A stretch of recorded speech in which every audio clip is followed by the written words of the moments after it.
À droite, le colonel-major Ismaël Ouagué, porte-parole. À gauche, Malick Diao, vice-président du CNSP. Des hommes forts du Comité national pour le salut du peuple. En face d'eux, les représentants de l'ancienne majorité présidentielle ainsi que des acteurs de la société civile. Au cours de cette réunion au ministère de la Défense, la junte militaire tient à rassurer. Ils répètent leur volonté de ne pas s'accrocher au pouvoir et d'assurer une bonne transition.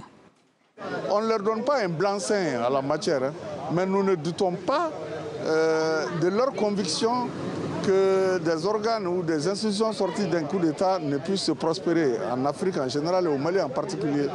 Eux-mêmes, ils savent que c'est à terme qu'ils vont mener ces actions-là et ensuite regagner leur caserne. Nous avons parlé également de la situation des prisonniers en disant que tous les prisonniers qui sont à leur niveau, ce sont des prisonniers politiques.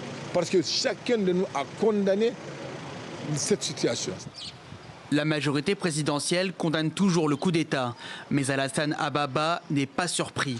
Il est le secrétaire général de la Convergence pour le développement du Mali, une alliance regroupant des partis de la majorité d'Ibrahim Boubacar Keïta. Pour lui, il fallait agir depuis les élections législatives d'avril dernier, aux résultats contestés. On a demandé au président de la République d'aller tout de suite à la dissolution de l'Assemblée nationale parce qu'on ne voit pas par quelle alchimie on pouvait régler la question de l'Assemblée nationale. On a imploré le chef de l'État, on a demandé au Premier ministre d'y aller. Nous n'avions pas été écoutés et ce qu'on redoutait est malheureusement arrivé, c'est survenu. Maintenant que c'est arrivé, pour nous, ce n'est pas la peine de pleurnicher.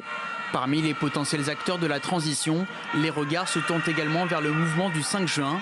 Le M5 qui appelle à une nouvelle manifestation demain dans les rues de Bamako, la première depuis la démission d'Ibrahim Boubacar Keïta, avec sans doute un parfum de première victoire.